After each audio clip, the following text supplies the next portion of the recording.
नमस्कार प्यारे विद्यार्थियों। आज की क्लास में आप सभी का स्वागत है। आज की क्लास का हमारा टॉपिक है वो है कंपनी के वित्तीय विवरण। कंपनी के वित्तीय विवरण, फाइनेंशियल स्टेटमेंट।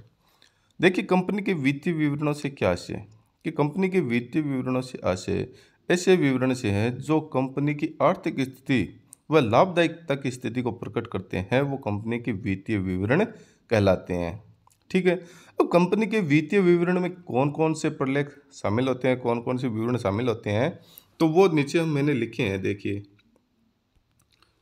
पहला है तुलन पत्र या चिट्ठा, बैलेंस शीट, जो कंपनी की आर्थिक स्थिति को बताता है, कंपनी की संपत्ति और दायित्व को बताता है, कंपनी की पूंजी को बताता है, कंपनी के नॉन करंट लायबिलिटीज़ को बताता है, करंट लायबिलिटीज़ को बताता है, नॉन करंट एसेट्स को बताता है, करंट एसेट्स को बताता है। तो वो क्या होता है? तुलन पत्र होता है, चिट्ठा होता है। ठीक है। तो तुलन पत्र क्या होता है? कंपनी की आर्थिक स्थिति को बताता है। दूसरा है लाभ हानि विवरण, statement of profit and loss. तो ये क्या बताता है कि कंपनी के सभी खर्चों को, कंपनी की आय को, रेवेन्यू फ्रॉम ऑपरेशन कितना हुआ है, कंपनी के एक्सपेंसेस कितने हुए हैं, वो सभी कौन बताता है? लाभ हानि विवरण बताता है। यानी जो संस्था है, जो कंपनी है, उसकी लाभदायकता की स्थिति को बताता है लाभ हानि विवरण। तीसरा जो वित्तीय विवरण होता है वो होता है रोकड़ प्रवाह विवरण। रोकड़ प्रवाह विवरण क्या बताता है? रोकड़ प्रवाह विवरण ये बताता है कि कंपनी में जो रोकड़ की स्थिति है, कितनी रोकड़ आई, कितनी रोकड़ गई, किस मद में आई, ऑपरेटिंग एक्टिविटीज़ में आई, इन्वेस्टिंग एक्टिविटीज़ में या फाइनेंसिंग एक्टिविटीज़ में, वो सारी बातें हमें रोकड़ प्रवाह विवरण के द्वारा पता चलती है कि इनफ्लो कितना रहा, आउटफ्लो कितना रहा, और बाद में हमारे पास रोकड़ की स्थिति कितनी है, कितना हमारे पास रोकड़ पड़ा है पुस्तकों में।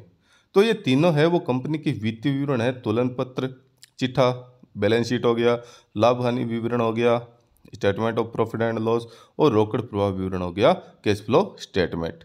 ये तीनों क्या कहलाएंगे? कंपनी के वित्तीय विवरण कहलाते हैं। ठीक है। अब हम सबको एक एक करके पढ़ेंगे। तो आज की क्लास में हम तुलन पत्र यानी चिट्ठे को पढ़ेंगे। देखिए, तुलन पत्र, चिट्ठा यानी बैलेंस शीट, तो बैलेंस शीट है उसको दो भागों में बांटा गया है। भाग फर्स्ट समता एवं देयताएं, और भाग सेकंड परिसंपत्तियां। अंग्रेजी में कहेंगे इसको इक्विटी एंड लायबिलिटी, समता एवं देयता को, और परिसंपत्तियों को कहेंगे एसेट्स। यानी जब भी हम बैलेंस शीट बनाएंगे तो बैलेंस शीट दो भागों में बंटेगी। भाग फर्स्ट तो होगा समता एवं देयताएं, इक्विटी एंड लायबिलिटीज, और भाग सेकंड होगा एसेट्स, परिसंपत्तियां। ठीक है। ये तो हो गया तुलन पत्र दो भाग में। एक भाग हो गया समता एवं दायित्व, और भाग सेकंड हो गया परिसंपत्तियां, एसेट्स। अब भाग जो फर्स्ट है समता एवं देयता, इक्विटी एंड लायबिलिटीज, उसको चार भागों में बांटा गया है। इसके चार शीर्षक है। कितने हैं? चार। कौन कौन से? जब बैलेंस शीट बनाएंगे तब हमें इसका ध्यान रखना होता है। नंबर फर्स्ट देखिए, अंशधारक की निधि या अंशधारियों के कोष, अंग्रेजी में इसको कहेंगे शेयर होल्डर फंड। क्या कहेंगे? Share holder fund. यानी इक्विटी एंड लायबिलिटीज जब हम बैलेंस शीट में दिखाते हैं तो उसमें पहला कौन सा होगा? अंशधारक की निधि या अंशधारियों के कोष, और अंग्रेजी में इसको कहेंगे शेयर होल्डर फंड। अब इसमें क्या क्या मदें आती हैं वो हम इसी क्लास में आगे देखेंगे। ठीक है।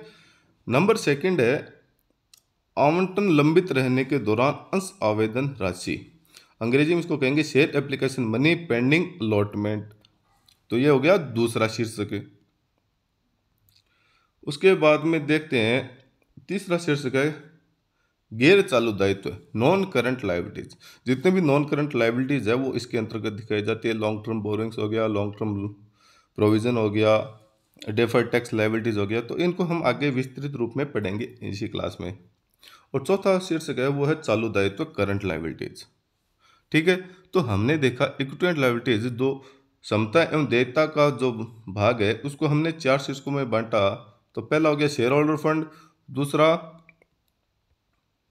Share application money pending allotment, तीसरा गैर चालू दायित्व नॉन करंट लायबिलिटीज, और चौथा करंट लायबिलिटीज। इसी प्रकार से संपत्तियों को भी हम दो शीर्षकों या दो भागों में बांटते हैं। पहला गैर चालू संपत्तियां, नॉन करंट एसेट्स, और दूसरा भाग चालू संपत्तियां, current assets. Non current assets में तो क्या हो गई, जो फिक्स्ड एसेट्स है वो आ गए, नॉन करंट इन्वेस्टमेंट है वो आ जाएंगे, चालू संपत्तियां, उसमें चालू संपत्तियां करंट एसेट्स है वो सारी आ जाएंगी। इनको हम विस्तृत रूप में पढ़ेंगे कि किस मद में कौन कौन सी जो संपत्तियां आती है या कौन कौन सी दायित्व आती हैं वो सारे हम पढ़ेंगे।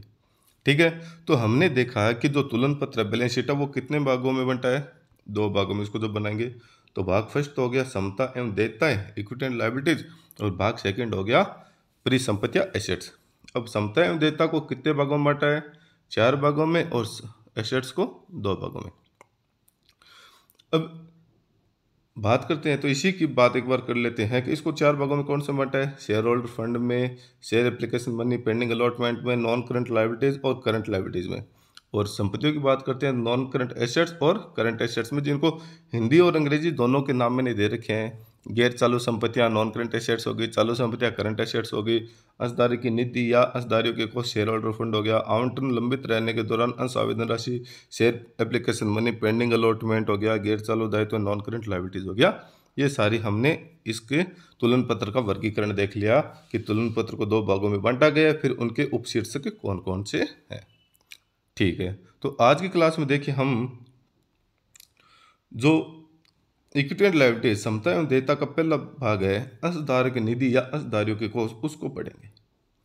देखिए जो भी शीर्षक है उनको एक एक करके हम प्रत्येक क्लास में पढ़ेंगे और अच्छे से समझेंगे कि उनमें कौन कौन सी मदें हम दिखाते हैं। ठीक है ना, ताकि किसी प्रकार का कन्फ्यूजन हमारे नहीं रहे।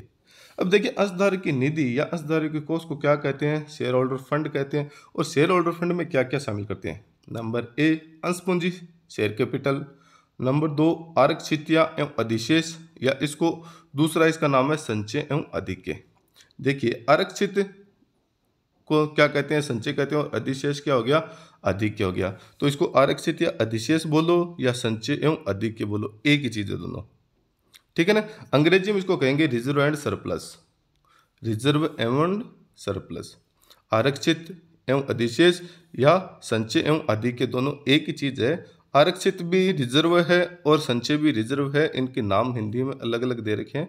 तो आरक्षित एवं अधिशेष, संचय एवं अधिक्य एक ही चीज है। अंग्रेजी में इनका नाम हो गया रिजर्व एंड सरप्लस। और नंबर सी बिंदु हो गया अंश वारंटों के प्रति प्राप्त धन, money received against share warrants. अंश वारंटों के प्रति प्राप्त धन, money received against share warrant. तो ये 3 शीर्षक है वो शेयर होल्डर फंड के अंतर्गत आते हैं। अब इनमें कौन कौन सी मदें आती है वो मैं देखो आपको बता देता हूं। देखिए नंबर फर्स्ट हमने पढ़ा कि शेयर कैपिटल, क्या पढ़ी, अंश पूंजी। अंश पूंजी में देखिए हमारे पास जो समता अंश पूंजी है, इक्विटी शेयर कैपिटल है, पूर्वाधिकार अंश पूंजी है, प्रेफरेंस शेयर कैपिटल है, या हमने कोई जब्त किए उनकी अंश पूंजी पड़ी है, फॉरफिटेड शेयर पड़े हैं, जब्त अंश पड़े हैं, तो उनकी राशि भी हम किस में दिखाएंगे, अंश पूंजी के अंतर्गत दिखाएंगे। और बहुत सारी मदें हैं, जैसे जैसे हम सवाल करते जाएंगे, सवाल के में जो दी गई मदें हैं, जो सवाल में कही गई बात, उसके हिसाब से हम पढ़ते जाएंगे।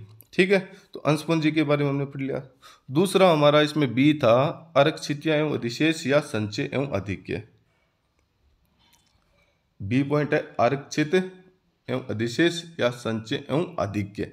तो आपको है ना नाम से कंफ्यूज नहीं होना है, आरक्षित एवं अधिशेष, संचय एवं अधिक्य दोनों एक ही चीज है। और अंग्रेजी में ये हो गया रिजर्व एंड सरप्लस। यानी संचय को क्या कहते हैं, आरक्षित कहते हैं, और अधिशेष क्या हो गया, अधिक्य हो गया। इस चीज को आपको ध्यान रखना है। ठीक है, अब इसमें नंबर पहला कौन सा रिजर्व है, पूंजी संचय, कैपिटल रिजर्व है, किसके अंतर्गत आता है, रिजर्व एंड सरप्लस के अंतर्गत आता है। दूसरा पूंजी शोधन संचय। देखिए पूंजी शोधन संचय को कई जगह पूंजी विमोचन संचय भी लिखते हैं, पूंजी विमोचन संचय, तो उसको अंग्रेजी में कहते हैं कैपिटल रिडम्पशन रिजर्व है, वो भी किस में आएगा, रिजर्व एंड सरप्लस के अंतर्गत आएगा। तीसरा प्रतिभूति प्रीमियम संचय, सिक्योरिटी प्रीमियम रिजर्व, इसको तो आप अच्छी तरीके से जानते हो क्या होता है सिक्योरिटी प्रीमियम। चौथा है डिबेंचर ऋणपत्र शोधन संचय। ऋणपत्र शोधन संचय को ऋणपत्र विमोचन संचय भी कहते हैं, यानी जहां जहां शोधन शब्द आया है वहां पर विमोचन शब्द में आता है। क्यों, क्योंकि हमने ऋणपत्रों वाला अध्याय पढ़ा था, उसमें हमने क्या पढ़ा है, ऋणपत्रों का मोचन, और ऋणपत्रों का मोचन ही क्या होता है, ऋणपत्रों का शोधन होता है। तो शोधन और मोचन एक ही शब्द है, दोनों का अर्थ एक ही होता है। तो ऋणपत्र विमोचन संचय आ जाए चाहे ऋणपत्र शोधन संचय, वो डिबेंचर रिडेम्पशन रिजर्व होगा, वो भी किस में आएगा, रिजर्व एंड सरप्लस के अंतर्गत आएगा। उसके बाद में पुनः मूल्यांकन संचय रीवैल्यूएशन रिजर्व है, तो वो भी किस में आएगा, इसमें आएगा। जो नंबर लास्ट है अधिशेष सरप्लस। सरप्लस क्या होता है, लाभ अन्य विवरण का अतिशेष, यानी लाभ अन्य विवरण जब हम बढ़ाते हैं और उसमें जो प्रॉफिट आता है वो क्या कहलाएगा, अधिशेष सरप्लस कहलाएगा। और वो भी किस में आएगा, रिजर्व एंड सरप्लस के अंतर्गत आएगा। लाभान्य विवरण हम बना रहे हैं, लाभान्य विवरण बनाने पर हमने रेवेन्यू में से एक्सपेंसेस घटाए और हमारा जो लाभ बचा है वो क्या कहलाएगा, अधिशेष कहलाएगा, सरप्लस कहलाएगा। और वो भी किस में आएगा, रिजर्व एंड सरप्लस के अंतर्गत आएगा। तो हमने देखा कि रिजर्व एंड सरप्लस के अंतर्गत कौन कौन सी मदे आई, पूंजी संचय कैपिटल रिजर्व है, पूंजी शोधन संचय कैपिटल रिडम्पशन रिजर्व है, प्रतिभूति प्रीमियम संचय सिक्योरिटी प्रीमियम रिजर्व है, ऋण पत्र शोधन संचय डिवेंचर रिडम्पशन रिजर्व है, पुनः मूल्यांकन संचय रेवल्यूशन रिजर्व है, और उसके बाद में अधिशेष सरप्लस यानी लाभ अन्य विवरण का अतिशेष या लाभ। ठीक है। जो हमारा इसी बिंदु का तीसरा बिंदु है, सी पॉइंट है, वो है लास्ट वाला, अंश वारंटों के प्रति प्राप्त धन money received against share warrant. देखिए क्या होता है, अंश वारंट क्या होते हैं। कई बार क्या होता है कि कंपनी को पूंजी की आवश्यकता होती है और कंपनी है वो अंश जारी नहीं करके अंश वारंट जारी कर देती है। क्या जारी करती है, अंश वारंट जारी करती है और पैसे प्राप्त कर लेती है। ठीक है। और एक निश्चित समय के बाद में जो भी तय किया हुआ होता है उसके बाद में उन अंश वारंटों को तो प्राप्त कर लेती है और बदले में क्या दे देती है, अंश दे देती है।